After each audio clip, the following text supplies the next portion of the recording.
कुंभकर्णी निद्रावस्थेत असलेले प्रशासन, जनप्रतिनिधींचे जाणीवपूर्वक दुर्लक्ष आणि नादुरुस्त पूल व रस्त्यावर वाढत असलेले अपघात यामुळे त्रस्त असलेल्या शेतकरी व ग्रामस्थांनी टिमटाळा अंजनगाव बारी रस्त्यावर एखादा जीव गेल्यावरच रस्त्यावरील पुलाची व रस्ता डांबरीकरणाची दुरुस्ती होईल का, असा संतप्त प्रश्न केला आहे. उल्लेखनीय म्हणजे मागील महिन्यात झालेल्या मुसळधार पावसामुळे टिमटाळा अंजनगाव बारी रस्ता पूर्णतः उखडला असून या रस्त्यांमधून जाणाऱ्या एका पुलाची अत्यंत दयनीय अवस्था झाली आहे. यामुळे परिसरातील ग्रामस्थांना तसेच या मार्गावरील शेतकऱ्यांना आपल्या नियोजित स्थळी जाण्यास जीवघेणी कसरत करावी लागत आहे. लाखो रुपयांचा निधी मंजूर असलेल्या टिमटाळा अंजनगाव बारी रस्त्यावर डांबरीकरण व पूल बांधणी त्वरित करण्यात यावी, यासाठी वेळोवेळी वृत्तपत्र, प्रसार माध्यमे, निवेदने, तक्रारी देऊन संबंधित प्रशासन व जनप्रतिनिधी यांना अवगत सुद्धा करून देण्यात आले. मात्र एकाही जनप्रतिनिधींनी किंवा संबंधित अधिकाऱ्यांनी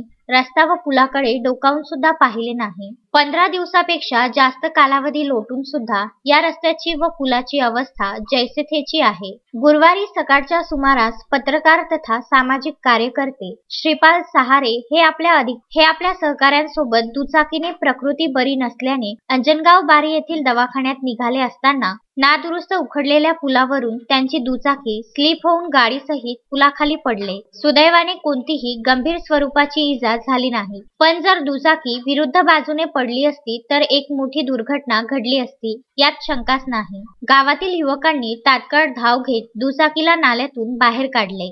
अशाच प्रकारे कित्येक शेतकरी व ग्रामस्थांना या रस्त्यांवरून प्रवास करताना अपघातात सामोरे जावे लागत आहे. मात्र मौत का तमाशा पाहणाऱ्या प्रशासन व जनप्रतिनिधींना किंचितही कीव येत नाही. आरोग्य, शिक्षण, बाजारपेठ, रेल्वे यासाठी महत्त्वाचा असणारा सदर टिमटाळा अंजनगाव रस्त्याचे डांबरीकरण व पूल बांधणी त्वरित होईल का, की जीव गेल्यावरच दुरुस्ती होईल, असा संतप्त सवाल परिसरातील नागरिकांनी केला आहे.